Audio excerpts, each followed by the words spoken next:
Hey everyone, welcome back to our YouTube channel. आज की video के अंदर हम डिस्कस करने वाले हैं वेक्टर, जो हमारा 12th क्लास का चैप्टर है। इसके हम ऑलमोस्ट पूरा इसको आज हम कवर करने वाले हैं इस वीडियो के अंदर, जिसमें हम फिजिक्स और बोर्ड एग्जाम से रिलेटेड जो भी इंपॉर्टेंट टॉपिक्स हैं उन सबको हम डिस्कस करेंगे। सबसे पहली बात हमारी आती है कि पोजीशन वेक्टर पर कि उसको हम कैसे शो करते हैं। अगर हमें कोई पॉइंट एक्स वाई जेड कोई भी दिया हो तो हम उसका पोजीशन वेक्टर ओ ए से रिप्रेजेंट करते हैं और उसको लिखा जाता है इस तरीके से, x iota plus y j plus z के। अब हम आते हैं एक वेक्टर जो कि हमारे दो वेक्टर्स के बीच में लाई करता है, उसको हम कैसे फाइंड करें। अगर हमें बोल दे एक वेक्टर ए पॉइंट दे दिया x1 y1 एंड z1 और दूसरा point x2 y2 and z2 दे दिया, तो हमें ए बी से रिप्रेजेंट करेंगे इस वेक्टर को, जो कि हमारा होगा x2 माइनस एक्स वन आई प्लस y2 माइनस y1 जे प्लस z2 माइनस z1 के। मैग्नीट्यूड हम कैसे फाइंड करते हैं किसी वेक्टर का, जो भी हमारे स्केलर्स हैं ए बी सी उनको हम स्क्वायर करेंगे और उनका सम करेंगे और रूट के अंदर इसको डिनोट करते हैं इस तरीके से। इसके बाद हम आते हैं यूनिट वेक्टर फाइंड करने पर कि यूनिट वेक्टर कैसे फाइंड किया जाता है। यूनिट वेक्टर के लिए अगर हमें x i plus y j plus z के ये कोई ए वेक्टर गिवन है, तब इसका यूनिट वेक्टर हम इस तरीके से लिखते हैं, ए वेक्टर अपॉन में ए वेक्टर का magnitude, a vector x i plus y j plus z k upon में इसका मैग्नीट्यूड क्या होगा, x square plus y square plus z square. बहुत ही सिंपल है। जब भी आप क्वेश्चन करो तो फॉर्मूला जरूर लिखना। कोलिनियरिटी पर आते हैं। कोलिनियरिटी क्या होती है, हमें ये शो करना होता है कि पॉइंट जो है एक ही लाइन पर लाई करते हैं, या दूसरे शब्दों में हम कहें अगर ए भी कोई वेक्टर है, हमें दिखाना है कि they are collinear, then we can find a scalar multiple. वो एक दूसरे के ना स्केलर मल्टीपल होंगे। जैसे 1 2 3 कोई पॉइंट है, इसका स्केलर मल्टीपल निकालूं मैं 2 के रिस्पेक्ट में, तो 2 4 एंड 6 होगा। है तो दो अलग अलग वेक्टर लेकिन डिपेंडेंट है। फिर मैं इसको ए नाम दूं और इसको बी, तो ए मेरा हो गया A is equal to 2b, A is equal to 2a, B is equal to 2a, B is equal to 2a।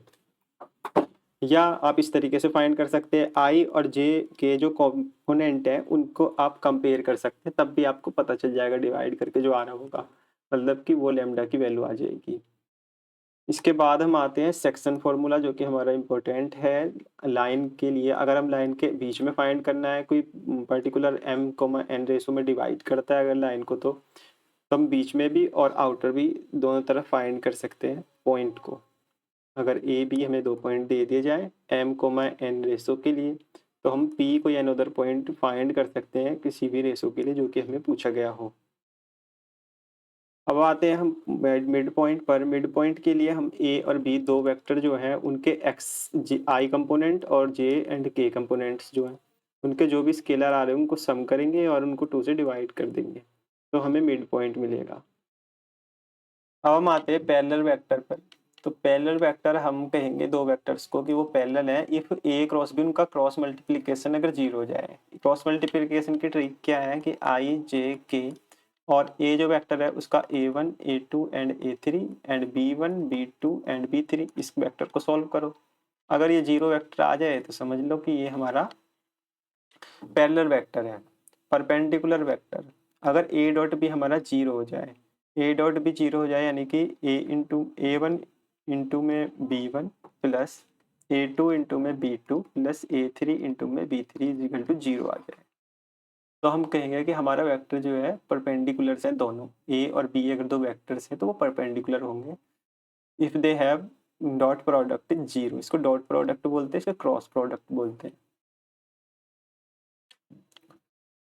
अगला है हमारा angle between two vectors. A and b अगर हमारे दो वेक्टर्स हैं तो कॉस थीटा उनके बीच का एंगल जो है इस तरीके से शो किया जाता है, cos theta is equal to dot product of both vectors and magnitude of these vectors. और साइन थीटा हमारा होता है ए क्रॉस बी वेक्टर का मैग्नीट्यूड अपॉन में ए वेक्टर इंटू में बी वेक्टर, इन दोनों का मैग्नीट्यूड अलग अलग।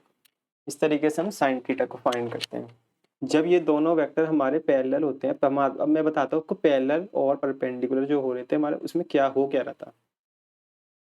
अभी हमने जो पीछे पढ़ा कि वो परपेंडिकुलर और पैरेलल वो क्या था, वो क्या आता है कि जब हमारा साइन थीटा जो है जीरो होगा, यानी कि साइन थीटा जीरो की वैल्यू जीरो होती है, यानी कि दो वेक्टर्स के बीच में जो एंगल है वो जीरो है।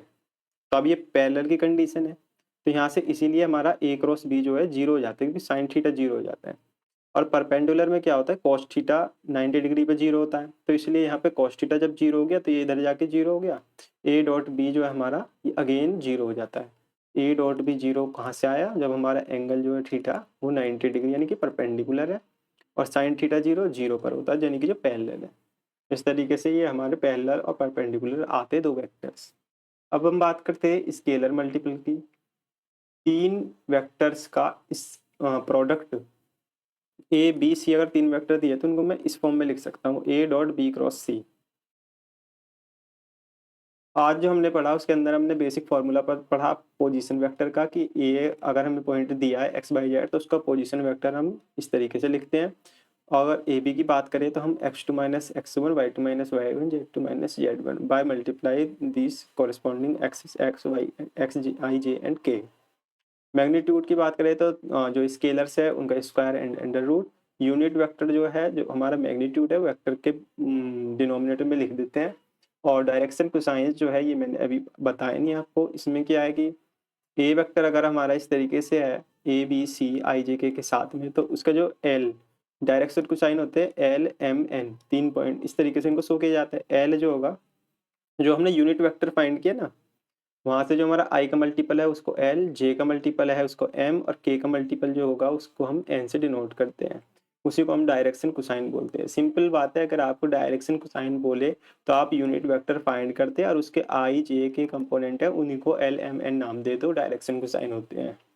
सेक्शन फॉर्मूला हमने पढ़ लिया, mid point formula and dot product के बारे में मैंने आपको बता दिया कि कॉस थीटा होता है ए डॉट बी किस तरीके से, ए वन इंटू में b one plus b two into में b two plus a three into में बी थ्री।